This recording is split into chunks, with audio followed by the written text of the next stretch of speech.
lives one day at a time. Kimmy Kim and Elations Radio. They're here to get your day going fine. Kimmy Kim and Elations Radio. Kimmy Kim and Elations Radio. Kimmy Kim and Elations Radio. And here's your host, Miss Kim Robinson.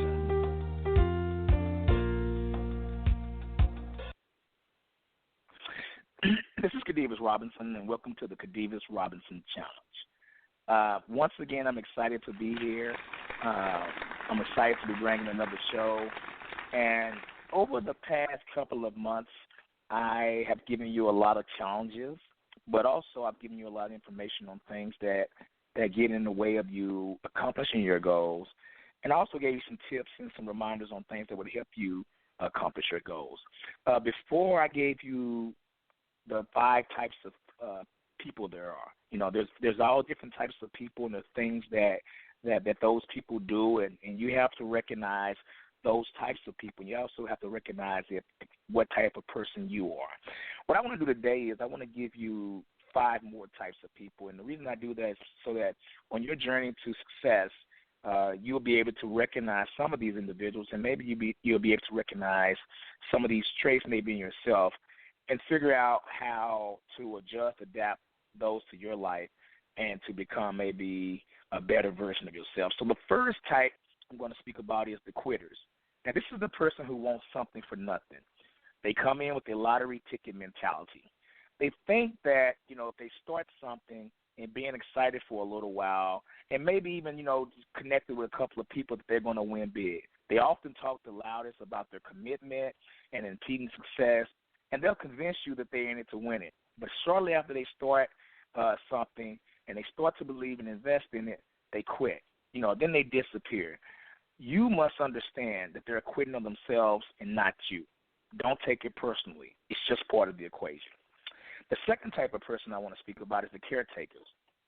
Now, this is the person who truly loves people, and they really want to see everyone succeed. Unfortunately, this person tends to spend a ridiculous amount of time nourishing and encouraging people who would not participate in their own rescue. And sometimes that's us. Sometimes that's me. Sometimes I'm really trying to help others do things, and I start to realize that those people really don't want to do it for themselves. I start to realize that, hey, you know what, I'm trying to help them. I'm throwing out the lifeboat, and they're just not trying to grab onto it. You know, when you look at the people that's like the caretakers, they spend a lot of time with certain types of people, and they realize that those people don't make progress themselves. You know, some of them come around, some don't. Again, for caretakers, you know, you have to understand that, you know, it's just part of the equation also. You know, you have somebody that maybe is a part of your team, and you tell them, hey, listen, we got to get some work done, and they're constantly trying to help others. They're constantly calling these people and emailing and texting, and you're like, okay, but haven't you realized that that person, that group, they're not all in, and they're not willing to take the necessary steps to be successful. So you have to learn how to adjust, adapt, and move on. So the second person is the caretakers. The third one are the odds makers. Now, this is the person who understands that most things in life are a numbers game. And if they play enough numbers, they know that they're guaranteed for success. This is the person that figured out that there are 30 million people in the U.S. alone who are classified as people that's looking for opportunities.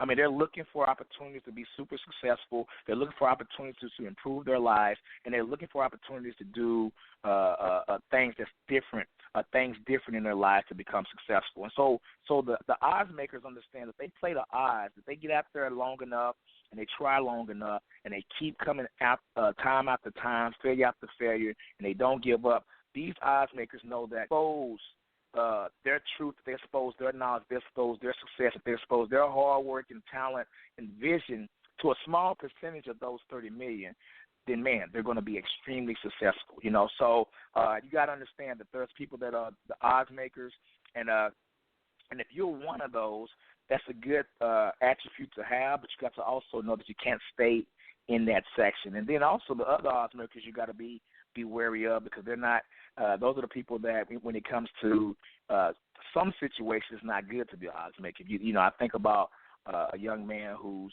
playing odds when it comes to dating girls. You have to understand who you're dealing with. If you're dealing with an odds maker type of person, maybe they're looking at you as if you are just one of the numbers. And it's also like that for a job. You know, sometimes at jobs, we want personable jobs where they see us as individuals, where they see us as an integral part of the team and not just one number that fills in a part of the team. So if you understand that concept, you'll understand also to not take it personal and just know it's also part of the equation. Now, the last two are the ones that I think are super important. The next one is the lasters. Now, this is the person who would never quit. Now, they might make a lot of mistakes, you know, and most of those mistakes will be made in the beginning. And you know what? They might even totally suck at the very beginning and every part of what they're trying to do, but they keep plugging away. These are the people, the last of the people that keep learning. They keep digging, and they simply outlast all of those mistakes they make. They simply outlast all of those self-imposed limitations and self-imposed doubts and fears, and they outlast all the others who have come and gone.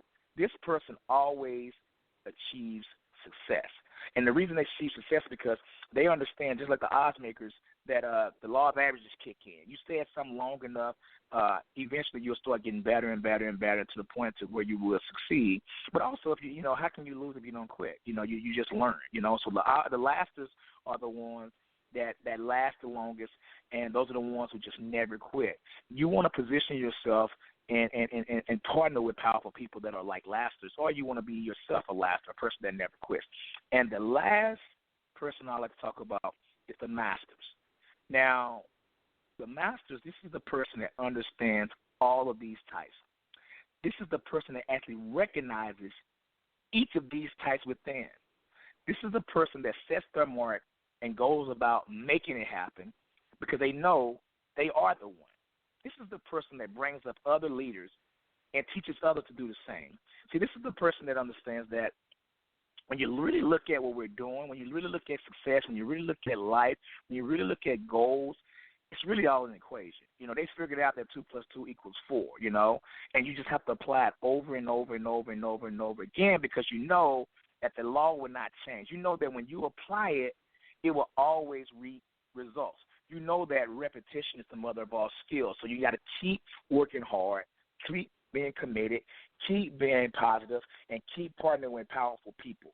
You know, you have to recognize these traits. You have to recognize what type of person or people you're dealing with, and you also have to recognize what you are, like who you are when it comes to when you're trying to accomplish your goal. You have to understand that the path is, you know, the great book, one of my favorite books, the road to life is straight and narrow, and few that be that find it, because few that be that even look for it. And so that path can be hard. You know, that path can be tough. But if you stay on the path, you will eventually reach your goals. If you understand that, you know, when you start something, it's going to be hard, but you cannot be a quitter. Because the quitters are the ones that come and they have that lottery ticket mentality. They think they're going to win big early and they quit. You cannot be just simply a caretaker where you say, well, I really care about people, I like people, and you're trying to encourage everybody else to get it done, but you're not getting it done yourself. You're not realizing that sitting there trying to encourage everybody else to get it done, and some of those people are not going to invest in their own salvation, that at some point you got to step back and say, okay, you know what, I'm not going to you know, not accomplish my goals because I'm trying to help somebody else. I got to put my oxygen mask on myself instead of me trying to put their oxygen mask on. Then you got to understand, okay, the odds makers. You know, you got to understand, okay, these are the people that, you know, they're gonna have some type of success because they're going to understand the odds. But sometimes you got to get outside of those odds because the odds doesn't always work the way that you predict. Now, they will work in your favor if you know how to work them, but typically people don't understand how to work the odds until they become a master. And right now, the odds makers are the ones you look at and you see that they're just out there running around. They're playing the numbers game. And so part of that is good, but part of that can be kind of distracting also. But then the lasters are the ones that's going to succeed just because they never quit. You know, you look at them, you say, man, how this person, you know, I look at the political climate now, we're seeing some of these things that's happening that people who, they call it ignorance on fire. You know, it's like somebody has no clue what the hell they're doing, excuse my language, but they're being successful because they just simply won't quit. They just simply keep plugging away. And so the lasters are those people that they always achieve success some way, somehow. And then the last one is the master. This is the person that took the time to invest in themselves, to dedicate themselves, to really understand themselves and understand the game and understand what it takes to be successful. My challenge for you is to really recognize not only these different types of individuals and types of people, but to recognize which type you are.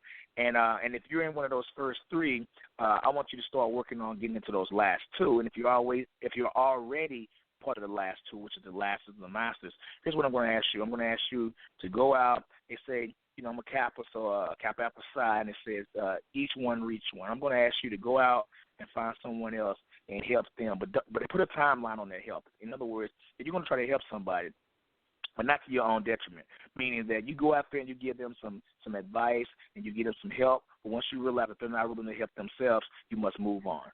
This is Khadevis Robinson. This has been the Khadevis Robinson Challenge. And once again, I holla.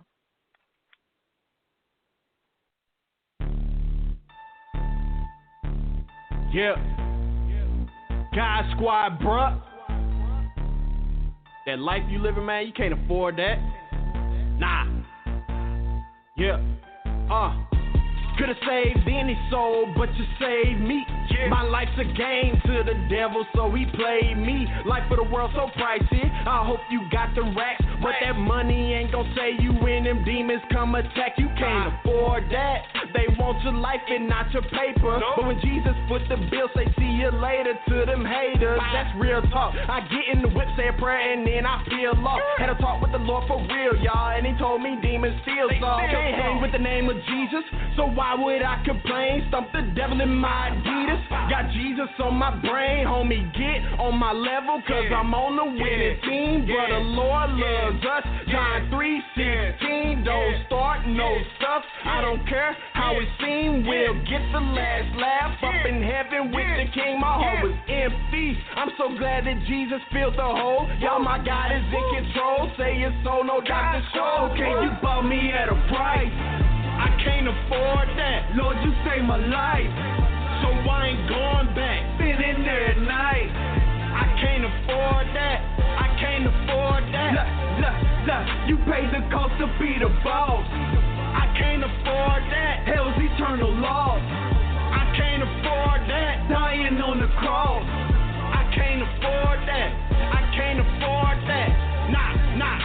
No bank account full of dollars, no mouth full of grills, no house on the beach, no shine on the wheels, no polo on my back, no diamond on my wrist, no Lambo outside. I push a 06, the fame and the riches, the dubs and the switches, involved with the word, but the world was my mistress. No blunts in my hand, no hand mixed with coke. I'm on my Christ swag.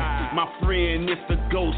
No more hanging late. Papa was a rolling stone. I'm at the altar. The kingdom now is my home. Evil never sleep. Tomorrow never promise. I can't look back now. Can't afford it, to be honest. No more backsliding. I'm in the front seat. Elevated, now I praise him to a crunk beat. He paid for my sins, a post-dated check. Ordained a minister, a post-dated check. You bought me at a price. I can't afford that. Lord, you saved my life, so I ain't going back. Been in there at night. I can't afford that. I can't afford that. Look, you paid the cost to be the boss. I can't afford that. Hell's eternal loss. I can't afford that. Dying on the cross. I can't afford that. I can't afford that. Nah. Okay, he laid it out, I paid the cost. For half this world to say didn't walk. For half this world to say didn't breathe on these dry bones when we straight from wrong. To hell with these enemy spirits. My job is to bring up 2 children. As long as they call and hold on Jehovah, I'm all about my father's business. I can't afford your company. Your wicked tongue stop corrupting me. I'm on cloud 9 and not heaven bound. All shall go down with no hope around. I'm praying and hoping you listen. Build faith through a repetition. I came as a vessel, my strength is his armor. I can't afford to be missing. through vision. He sent me a mission, obeying his every intention. With walk with regret as you live, Jonah, you end up with belly with fishing. I can't afford a physician. I can't afford ammunition. Jehovah, my tower, I look to the mountains to seek whatever is missing. I can't afford your energy. I can't afford you hating me. I know Christ had to deal with Pharisees, but don't tempt the God that dwell in me. I can't afford no stress in me. Been rock bottom with no air to be, so I can't afford that. Can't afford not praising God for the air I breathe. Okay, you bought me at a price. I can't afford that. Lord, you saved my life, so I ain't going back. Sitting there at night. I can't afford that. I can't afford that. Look, you paid the cost to be the boss. I can't afford that. Hell's eternal law.